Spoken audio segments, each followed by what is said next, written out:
Drop out ratio ઘટાડવા માટે સરકાર દ્વારા નવો અભિગમ અપનાવવામાં આવ્યો છે। જે વિસ્તારમાં ડ્રોપ આઉટ રેશિયો વધુ હશે ત્યાં પ્રાથમિક શાળામાં ધોરણ 9 શરૂ થશે। મહેસાણા જિલ્લામાં સૌથી વધુ ડ્રોપ આઉટ રેશિયો બહુચરાજી તાલુકાના ડોડીવાડા ગામમાં છે।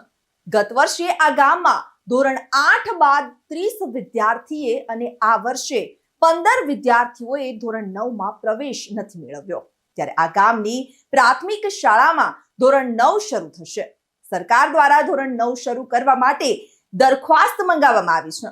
જ્યાં ડ્રોપ આઉટ રેશિયો વધુ હશે ત્યાં ધોરણ 9 શરૂ કરવામાં આવશે। પહેલા વર્ષે પ્રાથમિક શાળામાં જ ધોરણ 9 ચાલશે। ધોરણ 8 માંથી 9મા ધોરણની અંદર જ્યારે બાળકોનું ડ્રોપ આઉટનું પ્રમાણ જ્યાં વિશેષ હોય ત્યાં 9મું ધોરણ શરૂ કરવામાં આવે એવો સરકારશ્રીનો અભિગમ છે। અને એ સરકારશ્રીના એ અભિગમના આધારે આપણને જિલ્લાની અંદર ડોડીવાડા ખાતે એવું લાગ્યું છે કે ત્યાં ડ્રોપ આઉટ થોડું વધારે છે, જેના કારણે આપણે 9મું ધોરણ શરૂ કરવા માટે ડોડીવાડામાં માટે દરખાસ્ત મોકલી છે। સરકાર નિર્ણય કરે એ પ્રમાણે કાર્યવાહી થશે। 9મું ધોરણ હવે પ્રાથમિક શાળામાં એ ડોડીવાડા ગામમાં શરૂ થશે?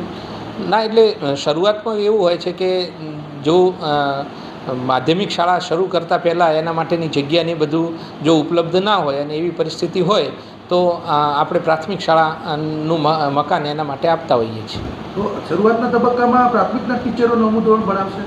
એ સરકારશ્રી નિર્ણય કરશે। એટલે આવો નિર્ણય કેમ કરવો પડે? જે ગામમાં ડ્રોપ આઉટ રેશિયો વધારે છે એવી જગ્યાએ આ લાભ મળશે?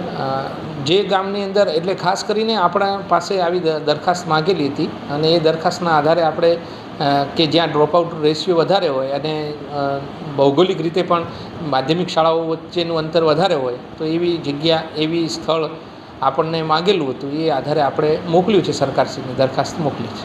રિપોર્ટર તરુણ પ્રજાપતિ સાથે ચક્રવાત ન્યૂઝ, મહેસાણા।